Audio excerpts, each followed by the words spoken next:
Okay, the next concentration term is what? Molality. What is molality represented by m? देखो molarity और molality में confuse मत होइएगा। molarity में raw होता है r, ठीक है, और मोलैलिटी में क्या होता है बोलो? m होता है, स्मॉल m। बात समझ में आ रही है? बोलो बेटा हाँ कि ना? समझ आ रही है सारी बात? Yes sir. ठीक है। तो मोलैलिटी मैंने बोला था कि दुनिया का जितना कॉन्सेंट्रेशन टर्म है सब में ऊपर यही होता है, amount of solute by volume of by amount of solution. ठीक है, that amount can be mass, that amount can be weight, that can be amount be of be volume, that can be amount be number of particles और something else, but हमेशा solute by solution होता है। But molality एक law. बेटा आवाज आ रही है क्या? कौन बन गया होस्ट? Yes sir. होस्ट कौन है? आयांशु नंदा होस्ट बना मुझे।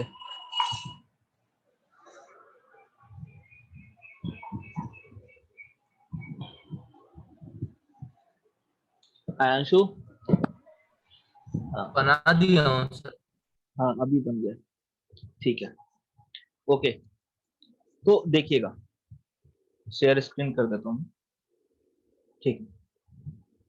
तो देखिए मैंने क्या बोला कि मोलैलिटी एक लौटा टर्म है जिसमें सॉल्यूट बाय सॉल्वेंट होता है। तो मोलैलिटी को अपन डिफाइन कैसे करते हैं? Molality can be defined at it is the number of it is the number of moles of solute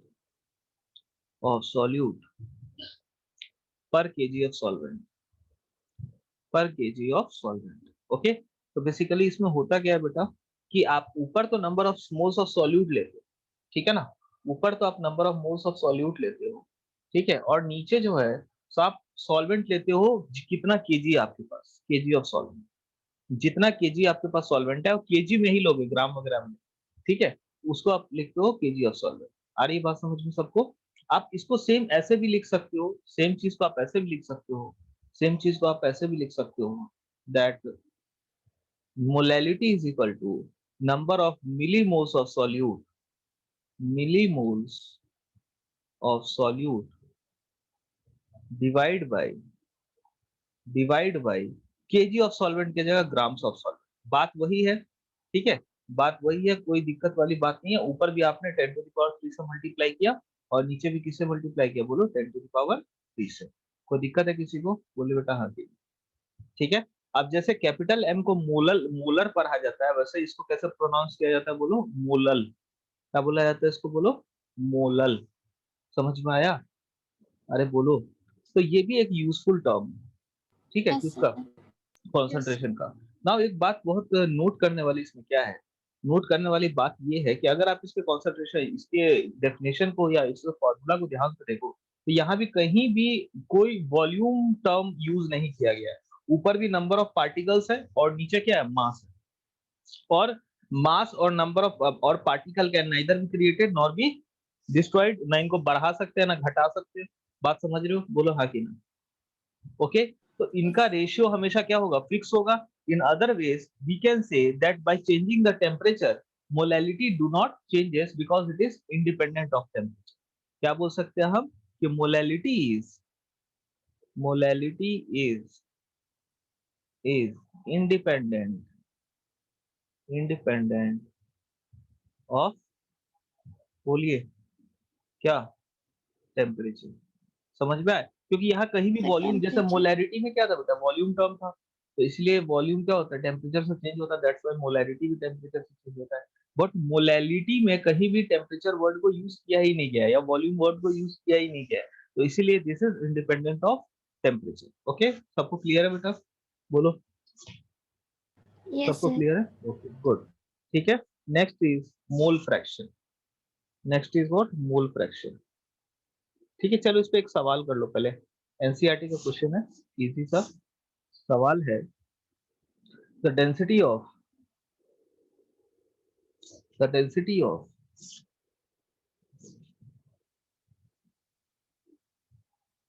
a 3 molar solution. ये क्या है? मोलर कैपिटल है, मैं ध्यान दीजिए। Of NaCl is 1.25 gram 1.25 gram per ml, gram per ml। ठीक है, calculate molality of solution.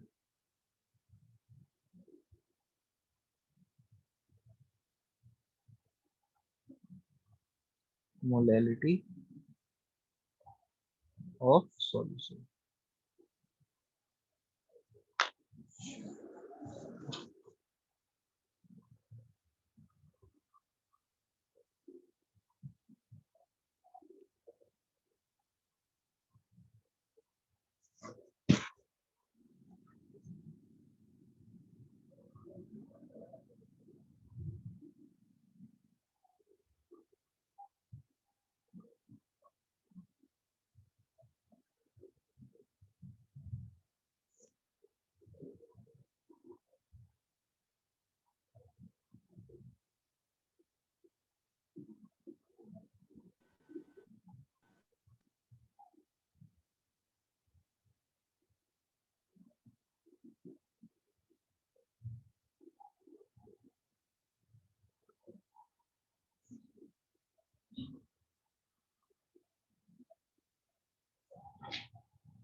You have to submit the answer, you have to take the answer by 5:12, 5:12 तक मेरे को आंसर चाहिए।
ठीक है बेटा, हो गया। चलो, हो गया ना? सिर्फ 8 लोगों का आंसर आया है।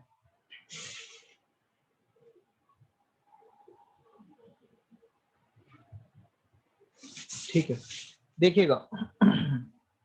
9 पीपल। चलिए, देखिए बेटा कैसे बनेगा। The density of 3 molar solution of NaCl is 1.25 gram per ml। Calculate the molality of solution. मैंने आपसे क्या बोला था कि हर क्वांटिटी को दूसरे क्वांटिटी में कन्वर्ट किया जा सकता है। That is not a big deal. Okay, आ रही बात समझ में?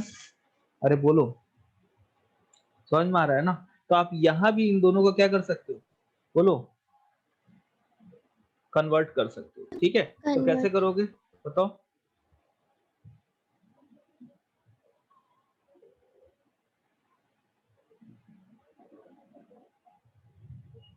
अरे सॉल्व किया इतने सारे लोगों ने, क्या अप्रोच होगा, बोलो। यहाँ देखिए, आपको निकालना क्या है, मोलैलिटी। तो मोलैलिटी देखिए, जो भी आपको निकाल, आपके पास क्या है और क्या निकालना है, सबसे पहले वो लिखा कीजिए।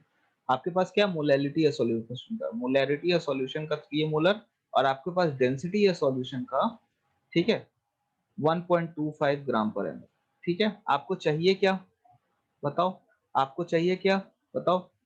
आपको मोलैलिटी निकालने के लिए चाहिए number of moles of solute divide by volume of solution in litres, sorry, by KG of solvent, है ना? यही चाहिए, है कि नहीं? है ना? क्या चाहिए? Number of sir. Moles of solute by KG of solvent. ठीक है, बाय केजी ऑफ सॉल्वेंट। ठीक है, तो आप क्या करोगे बताओ? आपको, अगर मान लीजिए मैंने आपको क्या बताया था बेटा, कि आप जब भी आप कंसंट्रेशन टर्म के साथ खेल रहे हो, तो एक चीज को आप याद रख सकते हो, एक चीज को आप हमेशा याद रख सकते हो कि वन कंसंट्रेशन, क्या नाम है, कंसंट्रेशन टर्म में आप कुछ भी अगर अमाउंट मान लो, उससे कोई फर्क नहीं पड़ता, क्योंकि concentration doesn't changes with the amount of substance. So let me assume that it is a, let's say, the mass of the solution is 1 kg, या हाँ चलो, मान लेते हैं कि let's say the mass of solution is 1 kg। Late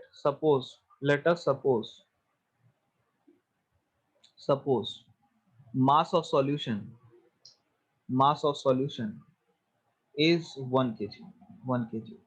ठीक है, okay. तो अगर मास ऑफ सॉल्यूशन 1 kg है, ठीक है, तो वॉल्यूम ऑफ सॉल्यूशन कितना हो जाएगा? वॉल्यूम ऑफ सॉल्यूशन कितना हो जाएगा बेटा, बोलो, बोलो कितना हो जाएगा? या वॉल्यूम को 1 लीटर मान लो तो ज्यादा बेटर होगा। वॉल्यूम को 1 लीटर मान लो तो ज्यादा इजी होगा फिर सवाल बनाने में। Let us suppose volume of solution is equal to 1 litre. तो अगर आपने 1 लीटर वॉल्यूम मान लिया, तो आपको अपने आप, क्योंकि डेंसिटी 1.25 ग्राम पर ml है, so it simply means that weight of solution would be equal to what, 1250 gram. कोई दिक्कत है? या 1.25 केजी, कोई प्रॉब्लम? ये वेट ऑफ सॉल्यूशन है। आपको चाहिए क्या? Number of moles of solute और KG of solvent. Okay, now if you see this thing molarity, तो मोलैरिटी इज इक्वल टू होता है number of moles of solute divide by volume of solution in litres. अब क्योंकि आपने solution का volume 1 litre मान लिया, तो आप यहाँ पे मोलैरिटी आपकी 3 मोलर है, तो number of moles of solute भी क्या हो जाएगा, बोलो? 3 हो जाएगा, क्योंकि वॉल्यूम ऑफ सॉल्यूशन आपने कितना माना है, 1 माना है। मोलैरिटी की वैल्यू क्वेश्चन में दी हुई है 3। कोई दिक्कत? तो पहला आपको चीज मिल गया, that is number of moles of solute. Second, आपको क्या चाहिए? मास ऑफ सॉल्वेंट चाहिए। अब देखो, आपके पास मास ऑफ सॉल्यूशन है, ठीक है। अगर आप मास ऑफ सॉल्यूट निकाल लो और सॉल्यूशन के मास से सॉल्यूट के मास को अगर माइनस कर दो, तो क्या मास ऑफ सॉल्वेंट मिल जाएगा? बोलो बेटा, हाँ कि ना? मिलेगा कि नहीं मिलेगा? अरे बोलो, मिलेगा? सर हाँ, सर वो ठीक। 1250 ग्राम, तो सर यहाँ पर ग्राम पर ml था ना? हाँ, तो 1 लीटर माना है ना मैंने, तो 1 लीटर मतलब 1000 ml होता है ना, तो 1000 से ओ सर मल्टीप्लाई करो। आप पूरा सॉल्यूशन 1 लीटर को लिए हाँ हैं? हाँ, मैंने पूरे सॉल्यूशन को 1 लीटर का एस्यूम किया। जी सर। ठीक है, ओके। सो अगर number of moles of solute 3 मोल है, मतलब कि NaCl का सॉल्यूशन है, तो NaCl के अगर नंबर ऑफ मोल्स 3 है, तो वेट ऑफ सॉल्यूट कितना हो जाएगा बेटा? That would be equal to number of moles of solute NaCl, that is 3, into molar mass of NaCl, that is 58.5। Sorry, कितना होता है? 58.5 ही होता है ना? अरे बोलो। Yes sir. सही लिखा है ना? हाँ, ठीक है। तो 5 3 15, 8 3 24, 8 25 के 5 हाथ में, 2 2 2 और कितना हो जाएगा 5 3 15 और 2 17, so this is equal to what, so 175.5. okay, so this is 175.5 ग्राम, बस खत्म क्वेश्चन। तो वेट ऑफ सॉल्वेंट कितना हो जाएगा, बोलो, वेट ऑफ सॉल्वेंट इज, ठीक है, wait of solution is 1250 gram, 50, and wait of solute is 175.5 ग्राम। तो दोनों को माइनस करेंगे तो कितना आएगा बेटा, बताओ कितना आ जाएगा, अरे बोलो, 107,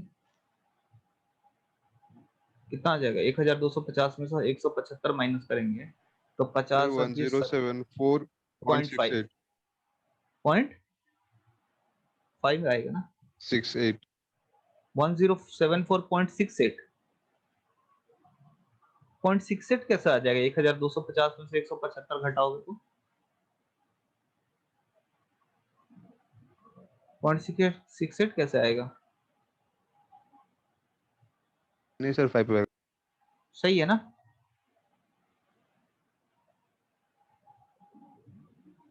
अरे बोलो, अरे माइनस करके बताओ ना यार कितना आ रहा है, हाँ सर, सही है, हाँ सर 1074.5 आएगा। हाँ सही है हाँ ना, सर हाँ ठीक है। केजी में कितना हो जाएगा ये 1.0745 केजी, मैं इसको 1.07 केजी लिख लेता हूँ। तो what will B molality, molality हो जाएगा number of moles of solute है 3 डिवाइड बाय ये 3 और यहाँ पे डिवाइड बाय 1.07, कोई दिक्कत, so it will be around 107 है, 1.07 से दिस विल बी अराउंड कितना, बोलो बोलो कितना हो जाएगा, 1.07 से डिवाइड करेंगे इसको तो इट विल बी अराउंड 2.107, 2 जा कितना होता है 214, तो बाद में 86 बचा तो वो इट विल बी अराउंड 2.8, ठीक है, कोई दिक्कत किसी को भी, बोलिए। अब इसको आप एक शॉर्टकट फॉर्मूला से भी बना सकते हो, शॉर्ट फॉर्मूला क्या है इसका, शॉर्ट फॉर्मूला, फॉर्मूला क्या है, शॉर्ट फॉर्मूला है आपको मोलैलिटी इज इक्वल टू, आप लिख सकते हो इसको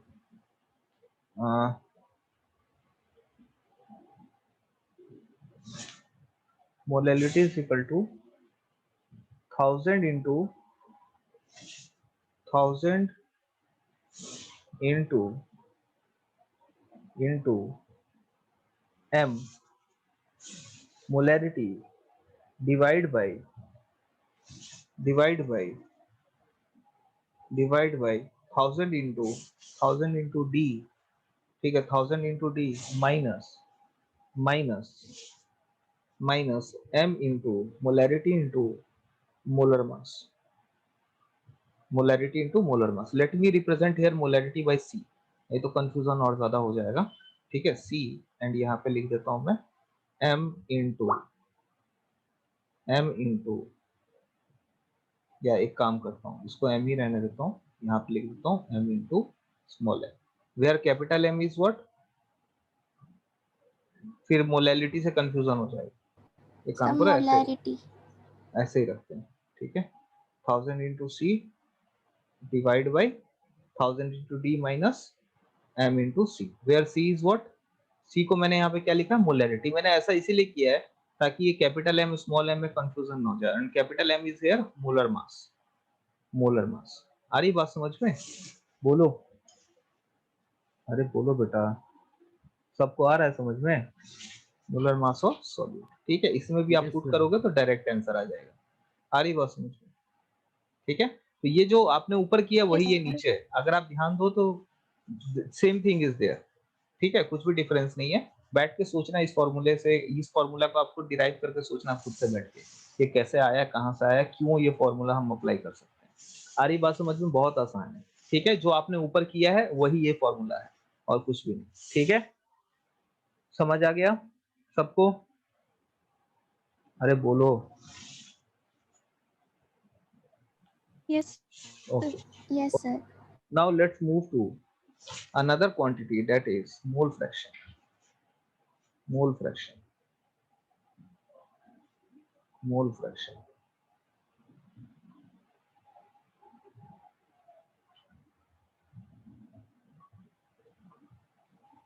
मोल फ्रैक्शन, ठीक है, मोल फ्रैक्शन बेटा क्या होता है, मोल फ्रैक्शन, जैसे देखो सिंपल सा मैं एक चीज बताता हूँ, कोई भी चीज का फ्रैक्शन क्या होता है, जस्ट लाइक आपके पास 3 पेंसिल हैं और 7 इरेजर है। तो अगर मैं आपसे पूछूं कि फ्रैक्शन ऑफ पेंसिल कितना है, तो कितना हो जाएगा बेटा, बोलो। What will be the fraction of pencil? 3/10। 3/10। बाकियों को नहीं आता है क्या फ्रैक्शन? नहीं आता है किसी को, सिर्फ एक को ही आता है। What will be the fraction of pencil बेटा, बोलो 3/10। उसी तरह अगर मैं बोलूं कि इरेजर का फ्रैक्शन कितना होगा, तो this will be equal to what, 7/10। ठीक है, अगर मैं देखो, अगर आप लोग इंटरेस्ट नहीं लोगे, अगर कुछ बोलोगे नहीं, तो मैं सिर्फ पढ़ाते जाऊंगा और फिर मेरे को मतलब नहीं है समझ में आया कि नहीं आया, क्योंकि मैं एज्यूम नहीं कर सकता खुद से, मैं भगवान नहीं हूं ना कि मेरे को पता लग जाएगा कि हाँ ये अल्फा नाम का बच्चा है, उसको समझ नहीं आया, बेचारा बेचारा नहीं समझ में आया, मैं एक बार फिर से बोल देता हूँ, समझा देता हूँ। जब तक बोलोगे नहीं मेरे को नहीं पता लगेगा, भगवान नहीं हूं मैं। ठीक है, तो देखिएगा ये हो गया आपको क्या, बोलो, पेंसिल और किसका, इरेजर का fraction. Okay, now now if I say that I have 3 mole pencil, okay, and 7 mole eraser, तो इससे क्या फर्क पड़ता है, मोल भी तो एक क्वांटिटी है ना। स्टिल अगर मैं आपको बोलूं फ्रैक्शन ऑफ पेंसिल, तो 3/7 + 3 that is equal to what, 3/10। Okay, ठीक है, उसी तरह अगर मैं इरेजर का बोलूं, तो still it is 7/10। Okay, so what is the main point, what is the main point, कि अगर आपको मोल फ्रैक्शन निकालना हो, if you need to find the mole fraction, जिसका मोल फ्रैक्शन निकालना हो उसको ऊपर रखेंगे, और जिससे और बाकी जितने हैं सबको ऐड करके नीचे कर देंगे। जस्ट लाइक मान लेते हैं ये सॉल्यूशन है या एक मिक्सचर है, उसमें बहुत सारे पार्टिकल्स हैं, बहुत टाइप के पार्टिकल्स हैं। ठीक है, एक है ए, एक है बी, एक है सी, एक है डी, और भी लेना है ले सकते हो, ई एफ जी। ठीक है, इसके नंबर ऑफ मोल्स हैं इस सॉल्यूशन में n1, इसके n2, इसके n3, इसके n4 एंड सो ऑन। तो अगर मेरे से कोई पूछे कि मोल फ्रैक्शन को x से रिप्रेजेंट करते हैं, ठीक है, इसको गामा बोलते हैं, ठीक है ना, इसको भी गामा ही बोलते हैं। ओके, तो x आप बोल सकते हो अगर कॉमन भाषा में बोलना चाहो तो, ठीक है, but it is a gamma. ठीक है, तो n x mole fraction of अगर ए में पूछो तो क्या हो जाएगा, number of moles of A divide by total number of moles.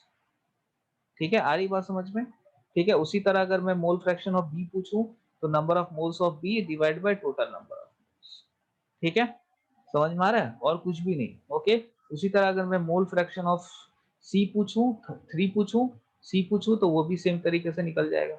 उसी तरह अगर मैं मोल फ्रैक्शन ऑफ डी पूछूं, तो सेम तरीके से निकल जाएगा। n1 बाई यहाँ भी क्या हो जाएगा, बोलो, n3 by n1 plus n2 plus n3 plus n4। उसी तरह अगर डी का पूछो तो कितना हो जाएगा, n4 by n1 plus n2 plus n3 plus n4। अगर मैं बोलूं कि सारे के सारे जितने सारे मोल फ्रैक्शन है सबको सम कर दो, तो कितना आएगा, बताओ, सबको सम करने बोलूं तो कितना आएगा, अरे बोलो। 3/10, इरेजर का 7/10, दोनों को सम करोगे कितना आएगा, 1 आएगा। सारी बात समझ में। 1 sum of fraction is always 1, class 6 में आपने पढ़ा होगा, जिस क्लास में पहला बार फ्रैक्शन आया होगा। Sum of the fraction is always what, बोलो 1। तो sir basically XA plus XB plus XC plus XD is always equal to what, बोलो 1। हाँ बेटा बोलो। सर वो आपका आवाज़ ऐसे लैग होते होते आ रहा था। अभी ठीक है? Yes sir. ओके, ठीक है, सबको समझ में आया बेटा? अरे आ गया? Yes. Okay, okay, good. So this is Yes, what, sir. this is all about what, mole fraction. Now let me give you an example. Let me give you one more case. Let me give you one more case. Let's imagine there is a solution. There is a solution. Let's imagine there is a solution.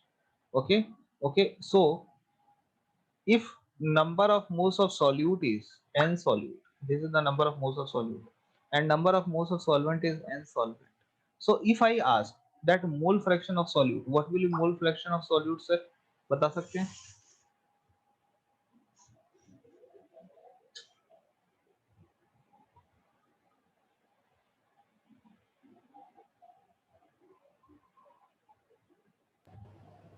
Sir n solute by n solute plus n solvent. Okay, great.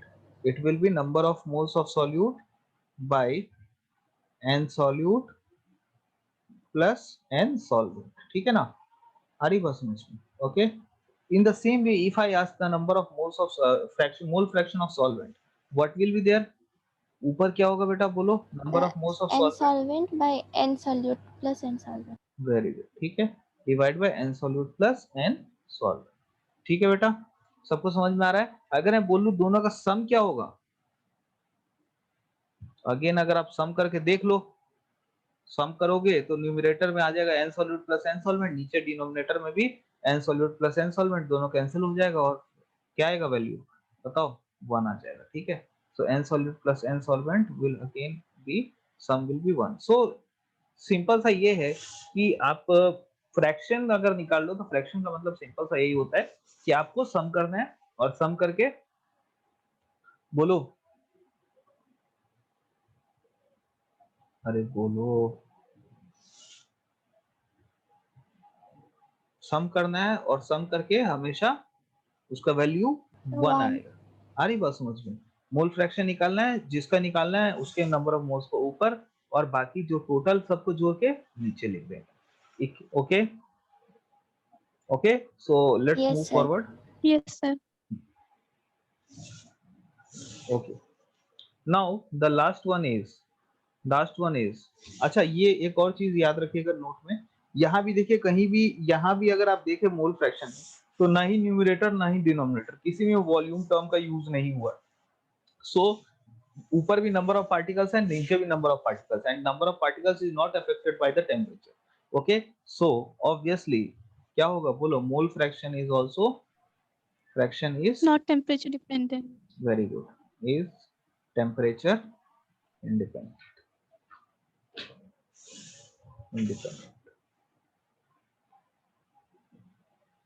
Okay, okay, now let's move to the next topic, the last one, that is percentage calculation. Okay, percentage calculation.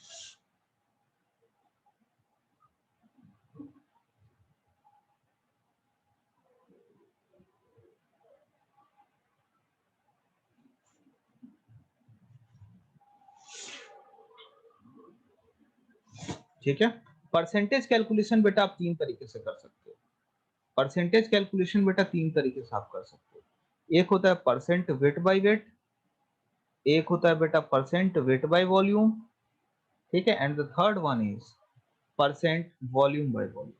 What does it mean?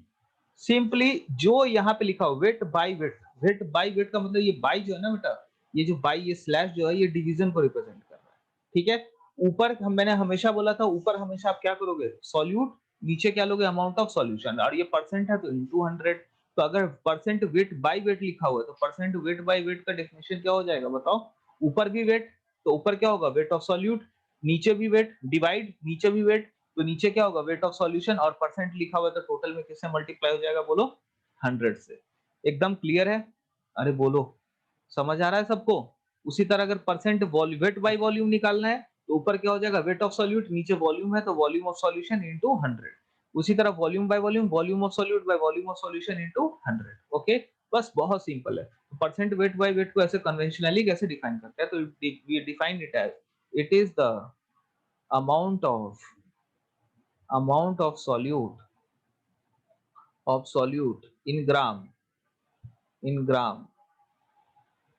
per 100 gram of solution. आ रही बात समझ में? Now ये ग्राम में जो define किया जाता है ना बाय कन्वेंशन किया जाता है। आ रही बात समझ में कि ऐसा बाय कन्वेंशन आप मान लेते हो, ऊपर भी ग्राम नीचे भी ग्राम, ठीक है। बाकी अगर आपको कहीं भी ये दिया हुआ नहीं है कि कितने में कितना मिलाया है या किस तरीके से, तो आप हमेशा मानोगे कि पर 100 ग्राम इतना ग्राम सॉल्यूट है। आ रही बात समझ में? ठीक है ना, आप ग्राम में डिफाइन करोगे बाय कन्वेंशन, ठीक है। ओके, जैसे तो आप करने के लिए तो केजी में भी कर सकते हो, कोई दिक्कत की बात नहीं है, क्योंकि ऊपर और नीचे का यूनिट हमेशा क्या हो जाता है बोलो, कैंसिल आउट हो जाता है। समझ में आ रहा है? अरे ऊपर भी मास, नीचे भी मास, ऊपर नीचे कैंसिल हो जाएगा ना। तो ऊपर अगर केजी में करोगे तो नीचे भी केजी, ऊपर ग्राम में तो नीचे भी ग्राम। समझ में आया?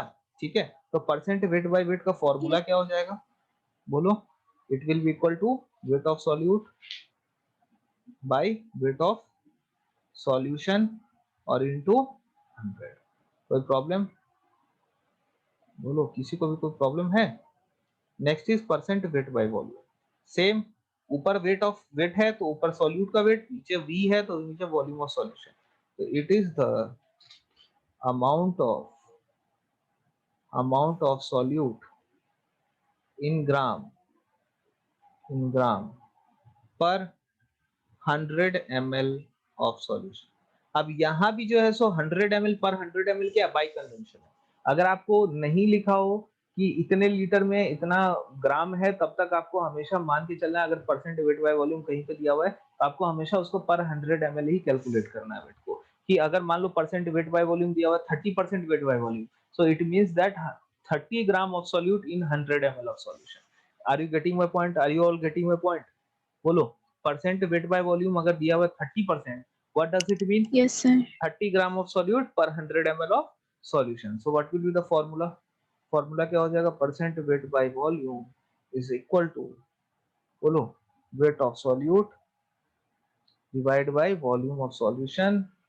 ठीक है, ये हो जाएगा ग्राम The में, ये weight of हो गया solute by volume of solution into 100%. Into 100। ठीक है, ध्यान रखिएगा, वेट होगा आपका ग्राम में और वॉल्यूम होगा ml में, अनटिल अनलेस मेंशन। ठीक है। थर्ड वाला क्या है आपको? Percent volume by volume. Volume by volume के साथ भी कोई दिक्कत की बात नहीं है। देखो, परसेंट वेट बाय वेट और परसेंट वॉल्यूम बाय वॉल्यूम के साथ कोई दिक्कत नहीं है, क्योंकि दोनों में क्या है, ऊपर भी सेम क्वांटिटी, नीचे भी सेम टाइप ऑफ क्वांटिटी, तो यूनिट हमेशा कैंसिल आउट हो जाता है। तो उसमें तो आपको कोई भी प्रॉब्लम नहीं होगा। आपको जो अज्यूम करना है आप कर सकते हो। एमएल में करना है एमएल में करो, केजी में करना है केजी में करो। बस इसमें ध्यान रखना है क्योंकि इसमें ऊपर वेट है और नीचे वॉल्यूम, सो इसमें हमेशा वेट बाय वॉल्यूम ग्राम पर एमएल में ही एज्यूम करना, इफ नॉट मेंशन। तो यहाँ पे क्या हो जाएगा? परसेंट बाय वॉल्यूम को हम कैसे डिफाइन करेंगे? It is the amount of solute,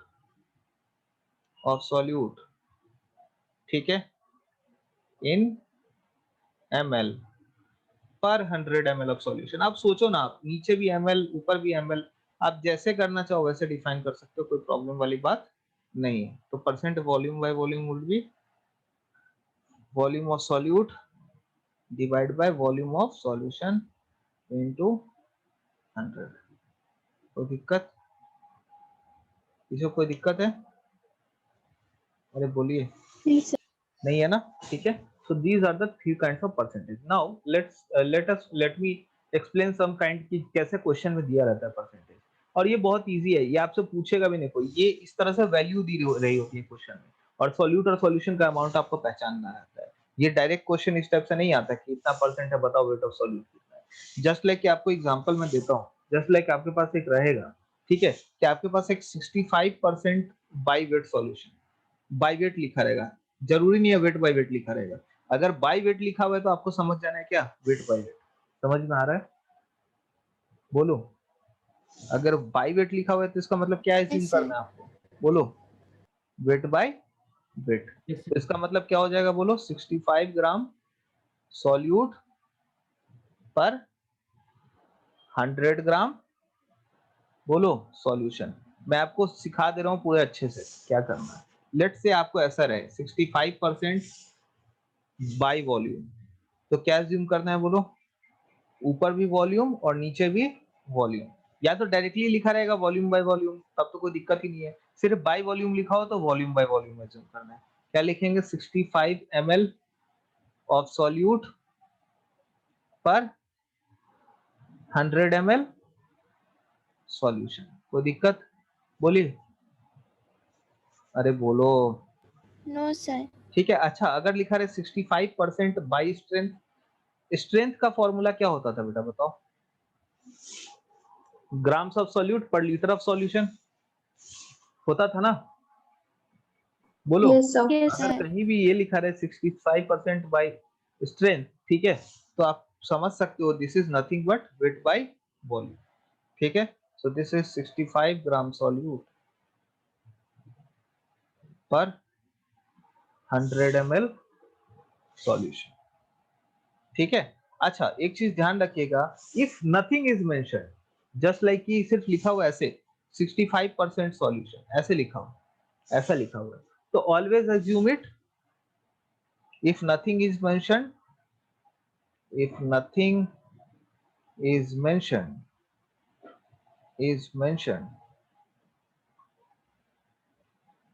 always assume wait by wait.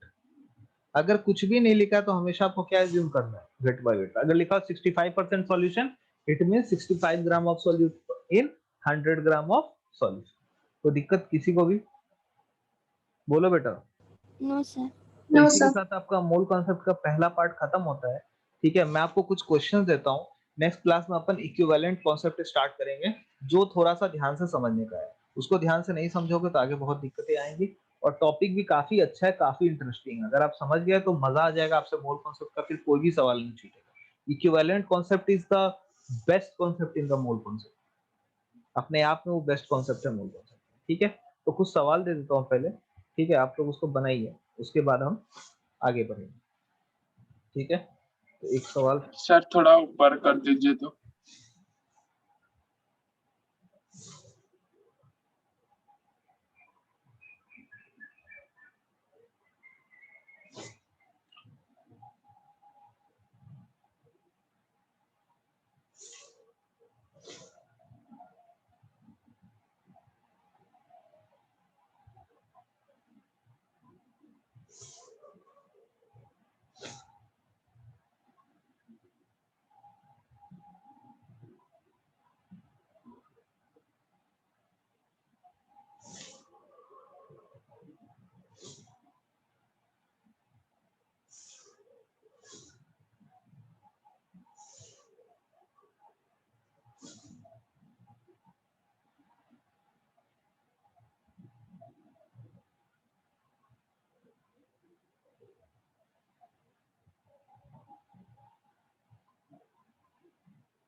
Finish it by 5:45।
हो गया बेटा सबका कंप्लीट?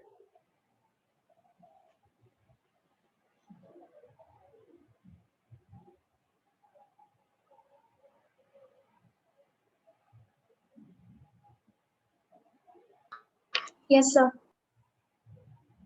गुड।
चलिए स्टार्ट करते हैं बेटा।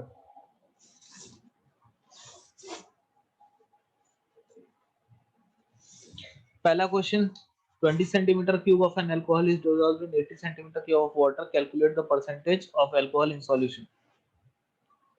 बहुत ही गरीब टाइप का सवाल है, फिर भी सिर्फ 11 लोगों का आंसर आया, तब बाकी लोगों को आंसर भेजने में कोई इंटरेस्ट नहीं, बिकॉज आई कांट एज्यूम कि इन क्वेश्चंस का किसी से आंसर नहीं बना क्वेश्चन नंबर 1 का।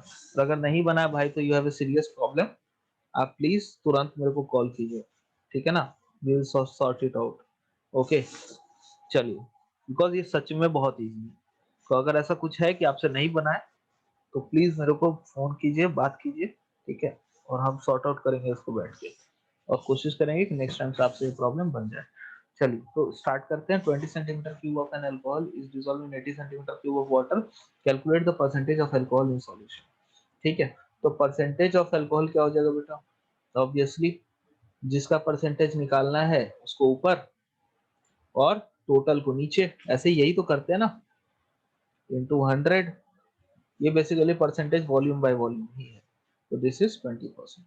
ठीक है, next answer 2 is a solution is prepared by adding 2 gram of substance A to 18 gram water. What is the mass percent of the solute?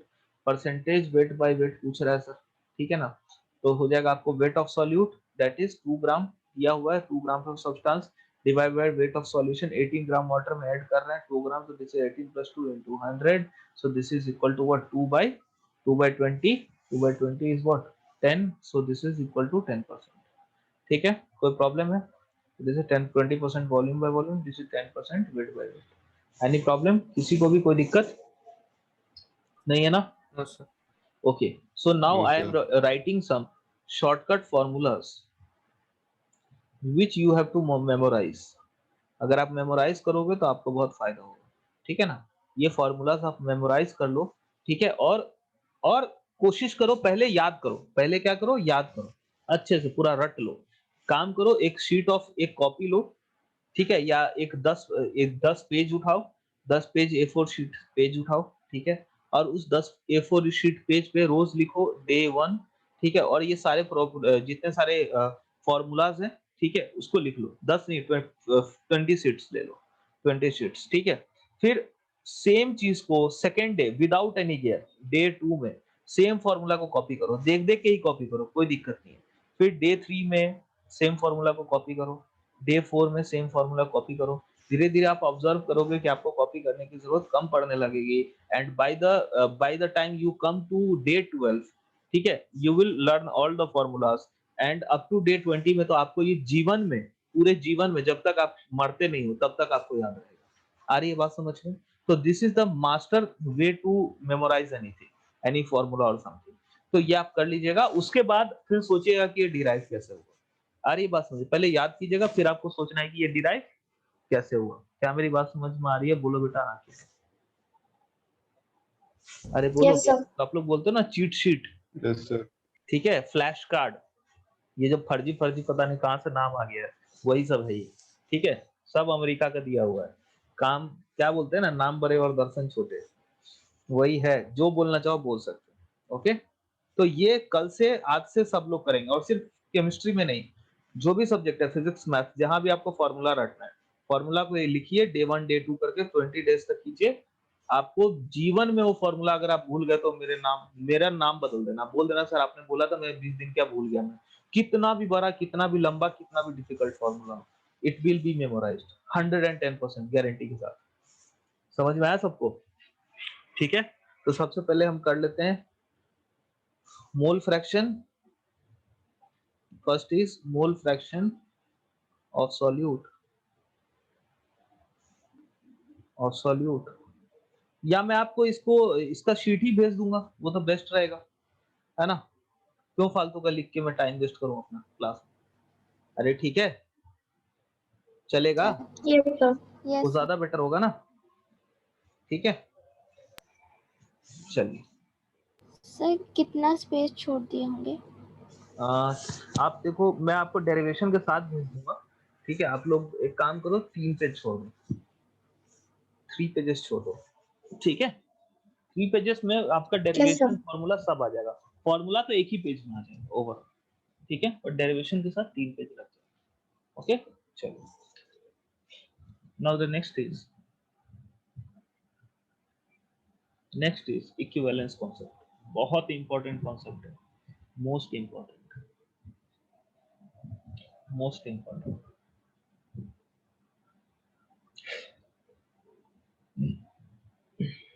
Equivalence concept,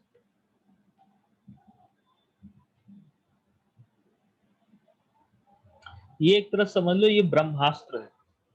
जितने सारे अस्त्र शस्त्र आपने जो सीखे हैं ना अभी तक, मोल कॉन्सेप्ट में, रिएक्शन को सॉल्व करने के, प्रोडक्ट और रिएक्टेंट का मास निकालने का, वो सब इसके सामने फेल है, ठीक है? ये सबसे बेस्ट है अपने आप में, ठीक है, क्योंकि इसको अप्लाई करने के लिए जो इंफॉर्मेशन की जरूरत होती है, सेट ऑफ इंफॉर्मेशन, वो सबसे कम होती है। क्या मेरी बात समझ में आ रही है? बोलो बेटा हाँ। आ रही है समझ में? Yes. ठीक है, और ये दिस इज लास्ट कॉन्सेप्ट, ठीक है, ये लास्ट कॉन्सेप्ट है। एक सेकंड बेटा, रुकना।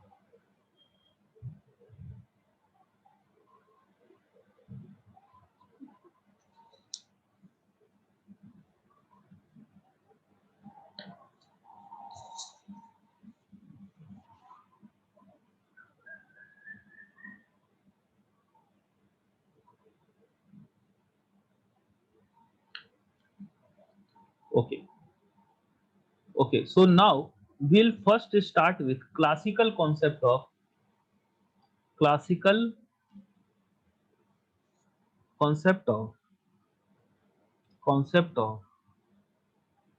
Equivalent mass. ये अपने आप में एक बड़ा टॉपिक है, इक्विवेलेंस कॉन्सेप्ट, ठीक है? उसमें इक्विवेलेंस कॉन्सेप्ट सीखने से पहले उसके जो कुछ छोटे छोटे टर्म्स होते हैं वो हमें सीखना है। तो उसमें सबसे पहला टर्म होता है equivalent weight, classical concept of equivalent weight या फिर मास, ठीक है? तो क्लासिकल का मतलब क्या होता है? बोलो बोलो, पुराना, समझ रहे हो? जैसे क्लासिकल मैकेनिक्स का क्या मतलब है, या क्लासिकल फिजिक्स का क्या मतलब है? न्यूटोनियन फिजिक्स, न्यूटन का दिया हुआ। मॉडर्न फिजिक्स का क्या मतलब है? बड़ा वाला लेटेस्ट जो आया हुआ है, आइंस्टीन वाला फिजिक्स। आ रही बात समझ में? क्लासिकल मतलब जो old concept, old but true. आ रही बात समझ में? अरे बोलो, यस सर। समझ में Yes, आ रहा sir. है? ठीक है, तो ये थोड़ा सा टफ अप्रोच है और हमें क्लासिकल कॉन्सेप्ट बस जानना है, इसका यूज नहीं करना है, ठीक है? ओके, तो क्लासिकल कॉन्सेप्ट क्या बोलता है? क्लासिकल कॉन्सेप्ट ये बोलता है कि व्हाट इज इक्विवेलेंट वेट। तो equivalent weight is nothing but number of parts of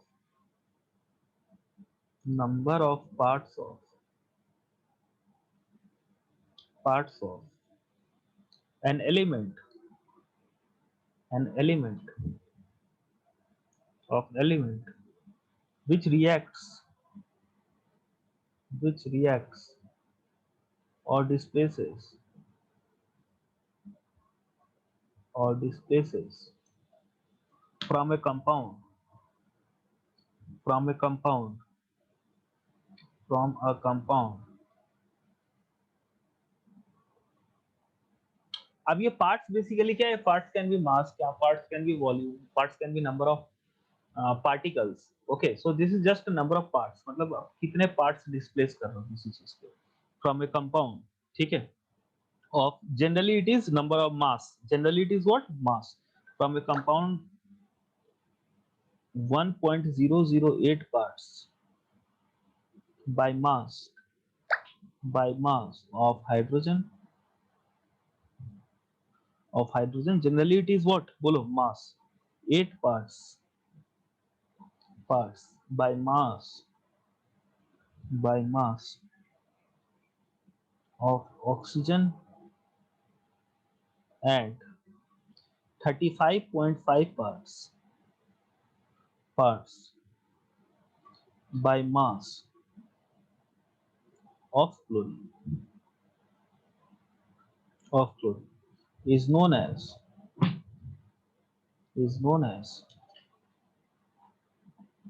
equivalent weight of that element.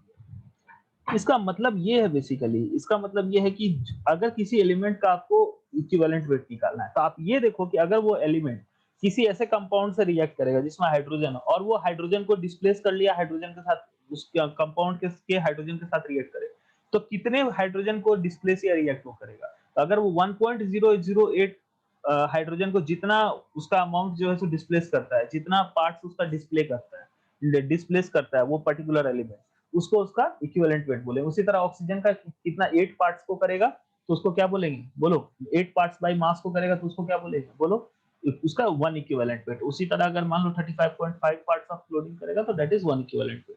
Okay, so if I give you some example, real example, तो example में जैसे आप एक एग्जांपल ले सकते हो, just like magnesium plus oxygen. अब मैंने क्या बोला कि number of parts of the element, जैसे मान लो आपको मैग्नीशियम का इक्विवेलेंट वेट फाइंड करना है तो आप ये देख सकते हो कि इसका कितना पार्ट ऑक्सीजन के साथ रिएक्ट करता है. ठीक है, मतलब कि इसका कितना पार्ट ऑक्सीजन के पर 8 पार्ट्स के साथ रिएक्ट करता है बाय मास, पर 8 पार्ट्स बाय मास. तो magnesium plus oxygen is what, बोलो MgO. अगर मैं इसको बैलेंस करूं तो this is what 2 mg. So what you can say that 24 parts, आप क्या बोल सकते हो इसका एक तरह से कि पार्ट्स बाय मास है, तो आप क्या बोल सकते हो यहाँ मैग्नीशियम का मोलर एटॉमिक मास कितना होता है बेटा, बोलो 48 ग्राम होता है ना, मतलब 24 ग्राम होता है ना. अब यहाँ पे दो एटम्स है, दो atoms of magnesium react with what, one molecule of oxygen. So you can say that total magnesium required to react with one molecule is always what, bolo one molecule of oxygen is always what, bolo 48 gram, and one molecule of oxygen is 32 gram. So you can say that from a balanced reaction that 48 gram of magnesium reacts with what, 32 gram of oxygen. अरे बोलो हाँ कि ना, बोल सकते हैं ना, Yes, sir. बोल सकते हैं. Okay, so you can also say that what, बोलो मींस इसका मतलब क्या हो गया कि 32 पार्ट्स या 32 gram of oxygen reacts with 48 gram magnesium. तो इसका 8 ग्राम कितने से रिएक्ट करेगा, 8 पार्ट्स बाय मास है ना, तो 8 ग्राम ऑफ ऑक्सीजन कितने से रिएक्ट करेगा, बोलो कितने ग्राम मैग्नीशियम से रिएक्ट करेगा, 48 बाय 32 इंटू 8. अरे बोलो Yes, sir. करेगा. तो this is equal to 8 for the 32, 12 for the 48 means 12 parts of 12 gram of magnesium. ठीक है, तो मैग्नीशियम का कितना जो मास है वो 8 पार्ट्स ऑफ ऑक्सीजन से रिएक्ट करता है, 8 ग्राम ऑफ ऑक्सीजन से रिएक्ट करता है, बोलो 12 ग्राम. तो मैग्नीशियम का जो इक्विवेलेंट वेट होगा, therefore equivalent weight of magnesium कितना हो जाएगा, बोलो 12 ग्राम. समझ में आया? अरे बोलो, नहीं आया? Yes, sir. समझ में आया? मतलब कि क्या मैंने बोला कि नंबर ऑफ पार्ट्स, मैंने क्या बोला बेटा, number of parts of a particular element which reacts or displaces 8 parts 1.008 parts of hydrogen और 8 parts of oxygen और 35.5 parts of chlorine. आ रही बात समझ में? ठीक है, तो यहाँ पे आपने क्या देखा, मैग्नीशियम जो ऑक्सीजन के साथ रिएक्ट करता है, तो इस रिएक्शन में हम लिख सकते हैं ना 48 ग्राम ऑफ मैग्नीशियम और 32 ग्राम ऑक्सीजन का रिएक्शन होता है। ठीक है, ये बैलेंस्ड रिएक्शन में means 32 gram of oxygen reacts with 48 gram magnesium, so 8 gram of oxygen, क्योंकि यहाँ 8 पार्ट्स ऑफ लिखा हुआ है ना ऑक्सीजन बाय मास, तो 8 parts of oxygen by mass का मतलब क्या होता है, जो 8 पार्ट्स हैं वो किस टर्म में होंगे, मास के टर्म। तो अगर मैं 8 ग्राम ऑफ ऑक्सीजन के साथ देखो कितना इसका रिएक्ट करता है, तो कितना करता है 12 ग्राम, अरे करता है ना, तो इसका इक्विवेलेंट वेट क्या हो जाएगा 12 ग्राम, मतलब 12 gram of magnesium reacts with 8 gram of oxygen, simple भाषा में 12 gram of magnesium reacts with 8 gram of oxygen, और 12 parts of magnesium reacts with 8 parts of oxygen by mass, so equivalent mass of magnesium will be what, 12 gram। अब समझ में आया, बोलो सबको, 12 parts of oxygen by mass reacts with 8 parts of oxygen by mass, so या फिर आप simple parts by मास का मतलब क्या है, मास, सिंपल। ठीक है, तो आप ग्राम बोल दो, केजी बोल दो, तो 12 gram oxygen magnesium reacts with 8 gram of oxygen, so therefore equivalent weight of magnesium is 12। कोई दिक्कत, अरे बोलो यार, कोई दिक्कत है, नो सर। कोई प्रॉब्लम है No, किसी को? नहीं है ना, ठीक है। यहाँ पे ठीक है, चलो नेक्स्ट इज एक और क्वेश्चन देता हूँ, एक और एग्जांपल बता देता हूँ। ठीक है, एक और एग्जांपल लेट से आप ले लो, Zn plus H2SO4, सिर्फ रिएक्शन का नहीं, ये भी देख सकते हो कितना डिस्प्लेस किया। अब इस केस में अगर आप देखो तो जिंक जो है सो H2SO4 के साथ रिएक्ट करके बनाता है Zn plus H2 ZnSO4 plus H2। अब यहाँ पे अगर आप ध्यान दो तो जिंक का मास कितना होता है, ये बैलेंस्ड रिएक्शन है, so you can write zinc का मास होता है 65.5 ग्राम। ठीक है, या इसको अपन फिलहाल के लिए इजी करने के लिए 65 मान लेते हैं, मान सकते हैं, वैसे चलो 65.5 ग्राम ही ले लेते हैं, क्या फर्क पड़ रहा है। ठीक है, अब ये देखिए यहाँ 65 ग्राम, आप जानते हो कि एक मॉलिक्यूल जो है जिंक का, एक मॉलिक्यूल H2SO4 के साथ रिएक्ट करता है। ठीक है, या फिर आप ये बोल सकते हो कि एक एटम जो है जिंक का, वो 2 एटम ऑफ हाइड्रोजन को रिप्लेस करता है ना, देख रहे हो ना, एक एटम जिंक का 2 हाइड्रोजन को रिप्लेस करके ZnSO4 बनाया। अरे बोलो बैलेंस्ड रिएक्शन। तो आप बेसिकली Yes, क्या बोल sir. सकते हो कि 65.5 ग्राम ऑफ जिंक डिस्प्लेसेस, क्या मैं बोल सकता हूं ऐसा कि 2.00016 parts of what, gram of hydrogen. अरे बोलो, बोल सकता हूं ना, हाइड्रोजन का मास एक्चुअली 1.008 ग्राम होता है, एग्जैक्टली 1 ग्राम नहीं होता, इसीलिए वहां पे 1.008 पार्ट्स लिखा हुआ था। वैसे आप उसको 1.008 को अप्रोक्सीमेटली 1 मान सकते हो, कोई दिक्कत वाली बात नहीं है, तो उस केस में आप इसको डायरेक्ट 2 ग्राम ऑफ हाइड्रोजन भी लिख सकते हो, कोई दिक्कत नहीं है। समझ में आ रहा है, क्योंकि बेसिकली वो 1.008 और 1 में बहुत ज्यादा अंतर नहीं है। ठीक है, तो आप बेसिकली क्या बोल सकते हो कि जिंक का 65.5 ग्राम कितने के साथ रिएक्ट कर रहा है, बोलो 2 ग्राम। ठीक है, तो यहाँ पे 1 ग्राम हाइड्रोजन के साथ कितना जिंक रिएक्ट करेगा, बताओ, 1 ग्राम हाइड्रोजन के साथ कितना जिंक रिएक्ट करेगा, बोलो। 65.5 डिवाइड बाय 2 करेगा ना, अरे 2 से 1 डिवाइड हो रहा है ना, Yes, sir. हाफ हो रहा है, कितना हो जाएगा ये बताओ, 27.575 ग्राम हो जाएगा, नहीं नहीं, कितना हो जाएगा, 30 दूनी 60 है ना, 32.75 ग्राम, अरे हो जाएगा, हाँ सर। हो जाएगा sir. ना, कोई दिक्कत है, नहीं है ना। सो देयरफॉर इक्विवेलेंट वेट, तो कितना जिंक 1 ग्राम ऑफ हाइड्रोजन को रिप्लेस किया, 32.75 ग्राम। तो equivalent weight of zinc is 32.75 ग्राम। कोई दिक्कत, अरे बोलिए, यहाँ मैंने 1.008 की जगह 1 ले लिया आपकी सुविधा के लिए, अरे ठीक है ना, चलेगा। Yes, sir. ओके, एक और एग्जांपल दूं, एक और दे सर दूं, क्वेश्चन दे दीजिए। क्वेश्चन दे दूं, चलो ठीक है। Al plus Cl2 makes AlCl3, ठीक है, इक्विवेलेंट वेट ऑफ एल्यूमिनियम बताओ, यहां से आप इस रिएक्शन से निकाल लो। ठीक है, 2 मिनट है टोटल बनाने के लिए, 2 मिनट्स 6-7 तक।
हाँ बेटा, हो गया?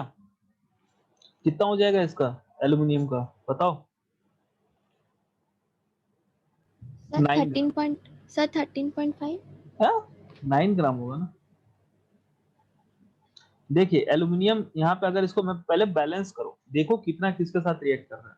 तो यहाँ पे अगर आप देखो, तो अगर आप इसको बैलेंस करोगे तो यहाँ पे 2 लगाओ, यहाँ पे 3 लगाओ, यहाँ पे 2 लगाओ, अब बैलेंस हुआ ये, ठीक है। So you can say that that 54 gram aluminium reacts with what 35.5, एक क्लोरीन एटम का मास होता है 35.5 into 2, दैट इज कितना हो जाएगा बोलो? 71 71 into 71। 3, 7 3 21, तो 54 gram aluminium reacts with 213 gram of what chlorine, अरे बोलो, है ना?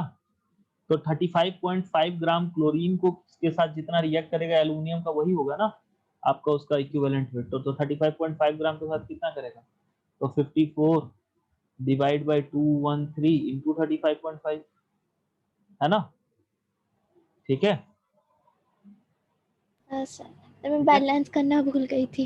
अच्छा ध्यान रखो कितना किसके साथ रिएक्ट कर रहा है ये निकालना है ना। तो 35.5 को 213 से करेंगे तो कितना होगा 6, ठीक है, और 6 को 54 से करेंगे तो 9। So equivalent weight of aluminium is 9 gram. कोई दिक्कत किसी को भी, कोई प्रॉब्लम है? नहीं है? हाँ सर। ओके, अब मैं आपको एक बहुत काम की चीज बताता हूँ, आपको ये हमेशा करने की जरूरत नहीं है, ठीक है? क्यों? अगर आप ध्यान दो इस सवाल पे, जैसे आपने यहाँ पे क्या निकाला मैग्नीशियम का, तो मैग्नीशियम का मोलर मास कितना होता है बेटा, बोलो? 24, और इसका इक्विवेलेंट वेट कितना आया बोलो? 12 आया, अरे आया ना? Yes sir. तो क्या मैं यहाँ पे बोल सकता हूँ कि equivalent weight of magnesium is equal to molar mass of magnesium divide by उसकी वैलेंसी?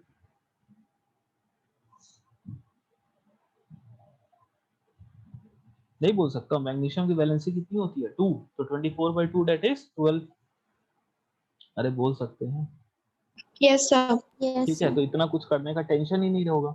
उसी तरह जिंक की बात करें, जिंक के केस में भी क्या मैं बोल सकता हूँ यहाँ भी equivalent weight of zinc can be also found by 6.65.5 divided by valency of zinc that is 2। देखते हो ना जिंक क्या बनाता है, Zn+2 बना रहा है ना, जिंक क्या बना रहा है Zn+2 ना, यहाँ पे Zn+2, वैलेंसी कितनी है इसकी 2 है ना, number of electrons lost gained और शेयर्ड टू बिकम स्टेबल। तो यहाँ देखो ना जिंक कितने इलेक्ट्रॉन लूज कर रहा है स्टेबल होने के लिए 2, तो इसकी वैलेंसी कितनी है बेटा 2।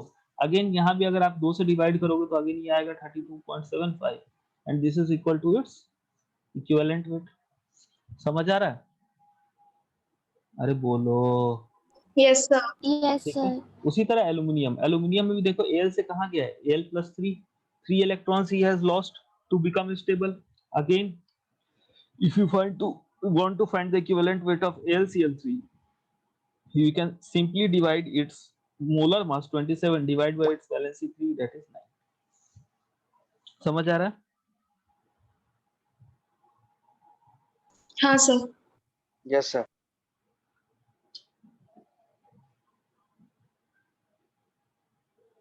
ओके ओके, ठीक है। तो basically what do you understand from this, what do you understand from this? एक सेकंड बेटा रुक जाओ, एक second.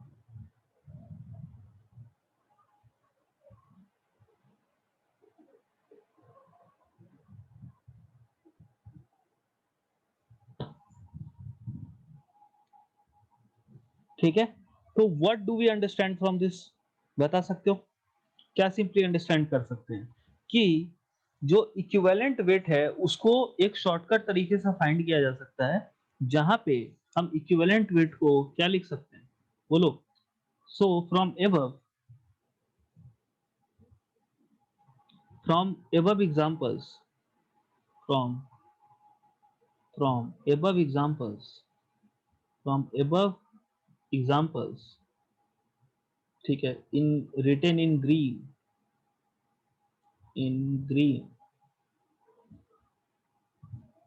we can say that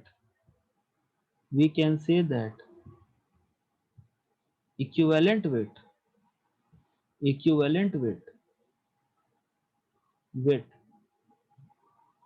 of a substance that is element or compound जो भी है can be found by dividing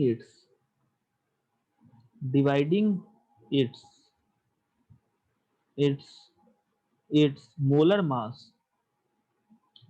mass m by a certain factor certain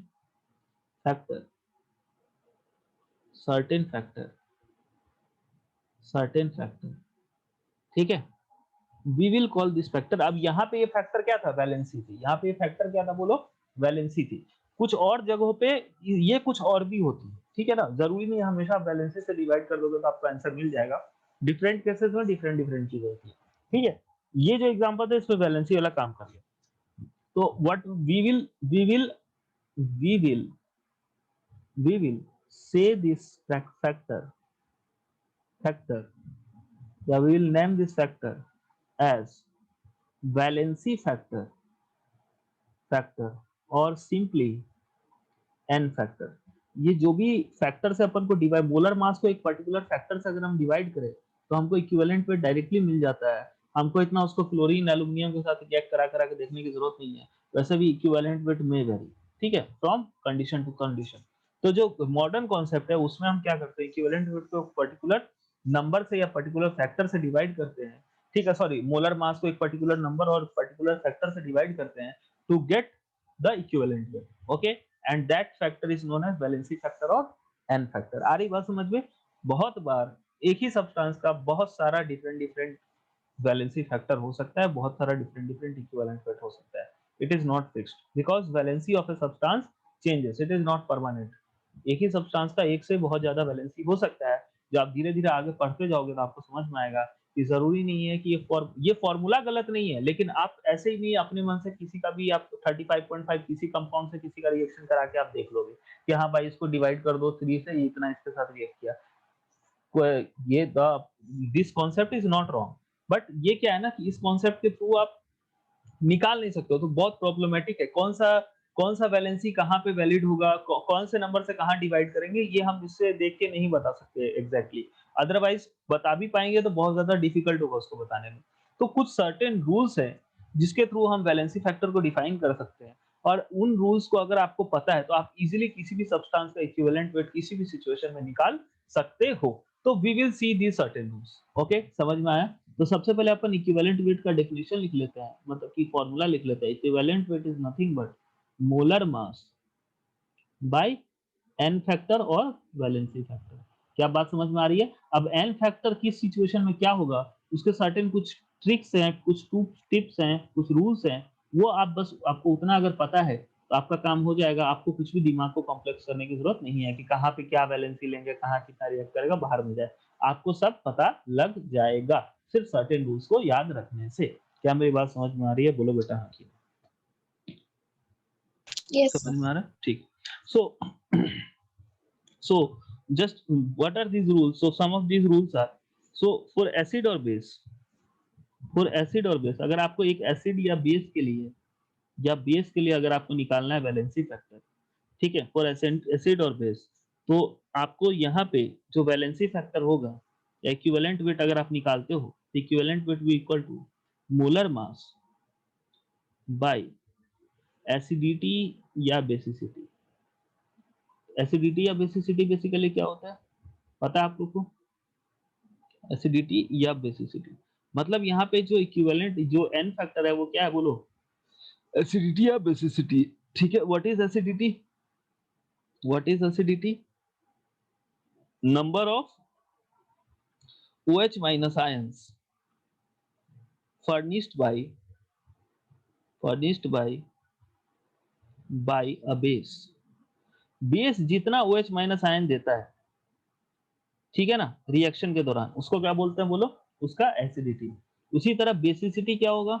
बोलो, number of H plus ions, number of Furnished by H S. Plus ions furnished by acid, ठीक है। तो here in case of acid or base, the N factor or valency factor is acidity or basicity। Any problem? बोलो, here N factor is